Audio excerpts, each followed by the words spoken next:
आइए हम लोग जो देखने वाले हैं वो डिस्टेंस और डिस्प्लेसमेंट देखने वाले हैं, यानी दूरी और विस्थापन देखने वाले हैं। तो दूरी पे आपको पता है कि दूरी जो होता है हमारा क्या होता है, ग्रेटर देन और इक्वल टू होता है विस्थापन।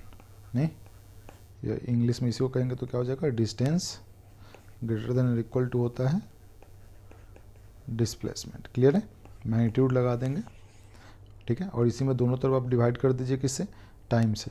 तो टाइम से जब डिवाइड करेंगे तो यहाँ पे हम क्या बोल सकते हैं, ये हो जाएगा आपका वी एवरेज, एवरेज स्पीड हो जाएगा, ठीक है। तो एवरेज स्पीड क्या हो जाएगा, greater than equal to average velocity.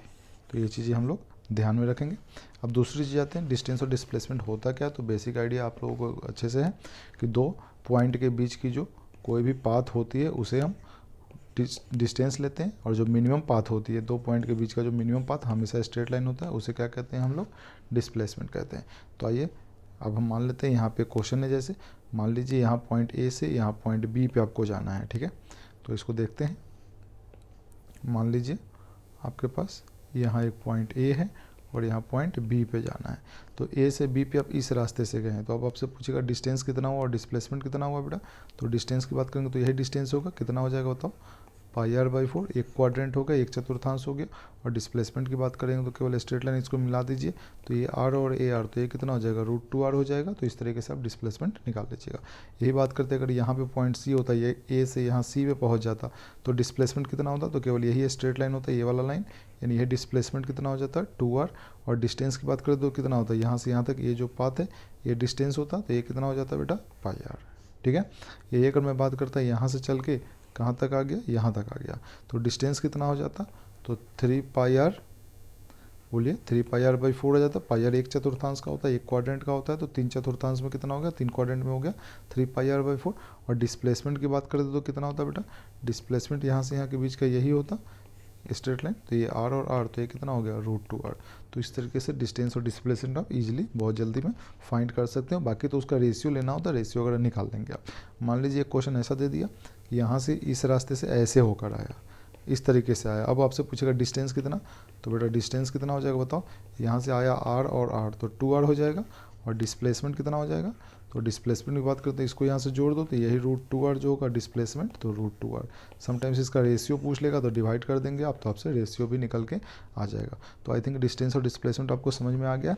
अब डिस्प्लेसमेंट पे और ज़्यादा क्या बोलेगा, बोलेगा कोई बंदा इधर ईस्ट में जा रहा था, 5 मीटर गया और उसके बाद वो नॉर्थ में चला गया 5 मीटर। अब पूछेगा डिस्प्लेसमेंट कितना, तो इस केस में डिस्प्लेसमेंट को कैसे लिखेंगे बेटा, 5i cap plus 5j cap, और इसका मॉड लगा दो, तो मॉड लगा दीजिएगा तो कितना आ जाएगा, √25 प्लस 25, तो ये आ जाएगा 5√2। और डायरेक्शन की बात करेंगे तो इसका डायरेक्शन किधर आता है, इस डायरेक्शन में आता, तो इसे क्या बोलेंगे आप, north of east, north east बोल दीजिए या ईस्ट नॉर्थ बोल दीजिए। एंगल जब भी होगा 45 डिग्री होगा। क्यों होगा 45, क्योंकि दोनों वैल्यू 5 और 5 बराबर था। क्लियर है।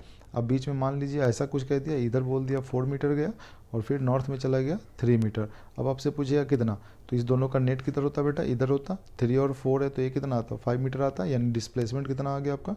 डिस्प्लेसमेंट की बात करें तो हमारा 5 मीटर आ गया। और ये एंगल निकाल लीजिए, एंगल थीटा मान लीजिए, तो tan थीटा कितना हो जाएगा, ये आपका 3 है तो ये भी 3 हो जाता है, तो 3/4 आ गया। tan थीटा 3/4, थीटा कितना आ गया बेटा 37 डिग्री। तो 37 डिग्री किससे बना रहा है, ईस्ट से बना रहा है, तो इसको आप क्या लिखेंगे, नॉर्थ ऑफ ईस्ट लिखेंगे। क्या लिखेंगे, नॉर्थ ऑफ ईस्ट।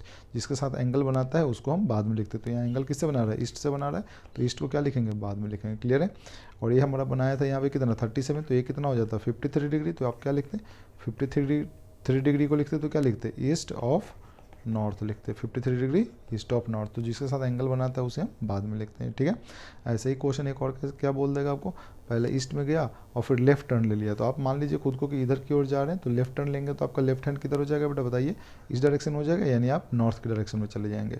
तो आपको हमेशा डायग्राम पे किधर बनाना है, इधर गया लेफ्ट टर्न लिया तो इसी पे बनाना है, ठीक है। राइट टर्न लिया तो नीचे बना देना। तो इस तरीके से आपको बनाना है और सॉल्व कर लेना है। इसमें और क्वेश्चन कैसे होते हैं कि एक पक्षी होगा, एक पक्षी है ईस्ट में गया, फिर वो राइट टर्न या लेफ्ट टर्न ले लिया, किधर मान ले बताइए, लेफ्ट टर्न ले लें, तो चलिए लेफ्ट टर्न ले लिया, इधर 4 मीटर गया, इधर चला गया 3 मीटर, और फिर बोलेगा ऊपर की ओर उड़ गया या पोल पर चढ़ गया, ठीक है। तो पोल पे चढ़ गया कितना 5 मीटर, तो पोल किधर होगा बेटा, इसके परपेंडिकुलर, यानी k कैप हो जाएगा। तो डिस्प्लेसमेंट वेक्टर क्या लिखते हैं आप, 4i cap plus 3j cap और प्लस 5k कैप, और फिर इसका मॉड निकाल देते तो वही हमारा डिस्प्लेसमेंट आ जाता है कितना 16, 9, और 25, जो भी वैल्यू आता वो हमारा डिस्प्लेसमेंट हो जाता। तो इस तरीके से डिस्टेंस और डिस्प्लेसमेंट को हम लोग फाइंड आउट करते हैं। आई थिंक यहाँ तक समझ में आ गया होगा। इसी तरीके से इसमें एक और ऐसा क्वेश्चन पूछ लेगा, देखिए कैसा पूछ लेगा, समझने की कोशिश करेंगे। एक सर्कल है, इसमें बोलेगा एक बंदा था और वो बंदा क्या किया, पहले ये रेडियस आर था, पॉइंट ए पे था, यहाँ से 60 डिग्री पे चला गया। किधर चला गया? 60 डिग्री पे। तो ये एंगल हो गया 60 डिग्री। अब आपसे पूछेगा बताओ डिस्प्लेसमेंट कितना हुआ। तो बेटा इस केस में डिस्प्लेसमेंट की अगर बात करेंगे तो कितना हो जाएगा, देखो ए और ये पॉइंट मान लो भी, तो इसको जोड़ दो तो यही डिस्प्लेसमेंट होगा। अभी वैल्यू निकालनी है तो गौर से देखना, ए एंगल एक्स होगा और इसको भी एक्स मान लेंगे, ठीक है। और ये ट्रायंगल है तो ट्रायंगल के तीनों एंगल का सम कितना है 180 और 60, तो ये पहले एक एंगल हो गया तो बचा कितना 120 डिग्री। और ए लाइन आर और ये भी आर होगा और ये एंगल दोनों सेम हो जाएगा क्योंकि ये क्या हो गया, आइसोसेलेस ट्रायंगल हो गया, समद्विबाहु त्रिभुज, तो ये दोनों एंगल सेम, तो 2x हो जाएगा। तो एक एंगल कितना हो जाएगा, तो हम कह सकते हैं 2x is equals to 120 degree, तो x कितना आ गया 60 डिग्री। इसका कहने का मतलब है कि इसको जो आप मिलाइएगा तो ये एंगल और ये एंगल, ये दोनों एंगल आपस में कितना हो गया 60 और 60, यानी अब ये ट्रायंगल कैसा बन गया बेटा, ट्रायंगल बन गया इक्विलैटरल ट्रायंगल, समबाहु त्रिभुज। तो ये आर और ए आर है तो ये भी कितना हो जाएगा आर, यानी डिस्प्लेसमेंट कितना आ जाता आपका, डिस्प्लेसमेंट भी आर निकल के आ जाता। तो इस तरह के क्वेश्चन को हम इस तरीके से सॉल्व करेंगे तो आसानी से सॉल्व हो जाएगा। तो डिस्टेंस और डिस्प्लेसमेंट हम लोग का हो गया समाप्त। अब आते हैं नेक्स्ट टॉपिक। डिस्टेंस और डिस्प्लेसमेंट सारे क्वेश्चन कर लिए हम लोगों ने। अब आते हैं कौन सा, एवरेज वेलोसिटी, एवरेज स्पीड। तो एवरेज वेलोसिटी पहले देख लेते हैं, एवरेज स्पीड फिर बाद में देखेंगे। तो आइए एवरेज वेलोसिटी की बात करें। एवरेज वेलोसिटी, एवरेज वेलोसिटी होता क्या है बेटा, तो डिस्प्लेसमेंट यानी डेल्टा आर या डेल्टा एक्स कर दीजिए upon delta T time taken, इसी को कहते हैं आप डिस्प्लेसमेंट अपॉन टाइम, ठीक है। एवरेज वेलोसिटी इसे कहते हैं। और वेलोसिटी क्या होता है, तो वेलोसिटी की बात करेंगे तो डिस्प्लेसमेंट ऑन टाइम होता है। और इंस्टेंटेनियस वेलोसिटी बताइए, इंस्टेंटेनियस वेलोसिटी की बात करेंगे तो जिसको आप क्या लिखते हैं बताइए, D x upon D T, जहाँ पे एक्स हमारा वेरिएबल दिया रहेगा। तो जब हमारा एक्स वेरिएबल दिया रहेगा तो वेलोसिटी कैसे निकालेंगे, V is equals to D X by D T, differentiate कर देंगे। और अगर हमारा वेलोसिटी दे दिया डी एक्स, एक्स कैसे निकालेंगे डिस्प्लेसमेंट, तो D X is equals to V D T, यानी क्या कर देंगे हम इंटीग्रेशन कर देंगे, समाकलन करके निकाल देंगे। क्लियर है। इसी तरीके से अगर एक्सेलरेशन की बात करें तो एक्सेलरेशन क्या होता है बेटा, D V upon D T. तो अगर वेलोसिटी टाइम का फंक्शन दिया है तो acceleration D V by D T से निकालेंगे। और अगर हमारा वेलोसिटी एक्स का फंक्शन दिया है तो कैसे निकालेंगे, V D V by D X से निकालेंगे। तो ये दोनों फॉर्मूले काफ़ी इंपॉर्टेंट है जो कि हमें याद रखना है। अब मान लीजिए पहला वाला ए वाला आपको दे दिया, ठीक है। तो यहाँ से अगर वेलोसिटी निकालना होगा तो कैसे निकालते हैं, तो वेलोसिटी के लिए क्या करते हैं बेटा बताइए, वेलोसिटी के लिए D V is equals to A into D T, integrate कर देते हैं, यानी एक्सेलरेशन दिया रहेगा। जब एक्सेलरेशन दिया रहेगा तो यहाँ से डी टी को इधर लेते आप मल्टीप्लाई करते तो यही चीज़ आता, यानी A D T is equals to D V. तो इस तरीके से हम निकाल लेंगे, जब एक्सेलरेशन वेरिएबल होगा तो डी वी निकल के आ जाएगा। क्लियर है। एवरेज वेलोसिटी क्या होता है, डिस्प्लेसमेंट अपॉन टाइम, ठीक है। अब आइए आगे आते हैं एवरेज स्पीड। एवरेज स्पीड में क्या है, ध्यान दें, एवरेज स्पीड में क्या होता है, टोटल डिस्टेंस अपॉन टाइम, कुल दूरी बटे समय। तो इसमें अब दो चीज़ें आती हैं, जब आपका डिस्टेंस बराबर डिवाइड हो और टाइम बराबर डिवाइड हो। तो पहले डिस्टेंस वाला देखते हैं। देखिए यहाँ डिस्टेंस, कुल डिस्टेंस क्या कर दिया, दो बराबर भाग में डिवाइड कर दिया और एक को यू से और दूसरे को वी मीटर पर सेकंड से गया। तो एवरेज स्पीड कितना हो जाएगा, formula 2u v upon U plus V. और इसी फॉर्मूले को लिखने का दूसरा तरीका है बेटा, 2 upon V average is equals to 1 upon U plus 1 upon V. दो है तो ऐसा किया। ऐसे ही मान लीजिए हमने एक और एग्जाम्पल ले लिया जिसमें चार डिस्टेंस बराबर बराबर कर दिया है, कितना कितना, एक्स एक्स एक्स और एक्स, और सब में हमने वेलोसिटी ले लिया v1 v2 v3 v4। तो इसका क्या लिखेंगे, चार बराबर भाग में हो गया तो direct 4 by V average is equals to 1 by v1 plus 1 by v2 plus 1 by v3 अब प्लस 1 बाई v4।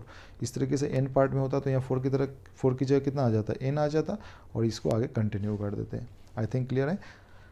नेक्स्ट आगे आते हैं, जब समय बराबर भाग में डिवाइडेड होगा तो देखिए यहाँ कुल टाइम को हमने दो बराबर बराबर भागों में बांट लिया है, टी और टी, और दोनों में स्पीड कितना ले लिया है, v1 और v2। तो इस तरीके से v एवरेज क्या हो जाएगा बेटा, v1 प्लस v2 बाई 2। ये फॉर्मूला हमने पढ़ा था, याद हो आपको। आइए आगे आते हैं। अगर इसी तरीके से टाइम को चार बराबर भागों में बांट दिया तो क्या हो जाएगा, टी 4 बराबर भागों में बांट लिया ना, तो सारे स्पीड का सम डिवाइडेड बाई 4। तो n बराबर भागों में होता तो सारे का सम होता और डिवाइड में कितना हो जाता, n हो जाता। तो इस तरीके से हम इजीली निकाल लेंगे। इस पर क्वेश्चन कैसे बनते हैं उसको समझते हैं। एक क्वेश्चन है हमारा, ध्यान दीजिए, कुल दूरी मान लीजिए x है, तो बोला क्वेश्चन में कि x बाई 3 1/3, तो x बाई 3 हो जाएगा बेटा।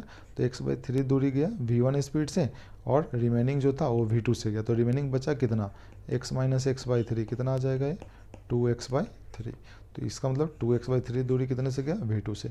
तो v एवरेज क्या होता है, कुल डिस्टेंस अपॉन समय। तो कुल डिस्टेंस यहाँ से यहाँ तक कितना था, x था। तो देखिए x अपॉन समय, और समय बराबर क्या होता है, समय बराबर कर ले तो यही होता है, दूरी बटे चाल कह दीजिए, या आप डिस्टेंस बाई स्पीड कह दीजिए, बात एक ही है।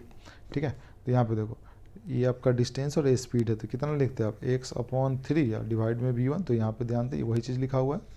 और उसी तरीके से यहाँ पे दिस डिवाइड बाई v2 कर दें, तो यहाँ पे वही चीज़ लिखा हुआ है। बाकी तो इसको सॉल्व करते हैं, यहाँ से x और x कैंसिल हो जाता है, सॉल्व करते हैं, बाकी चीज़ें निकल के आ जाती है।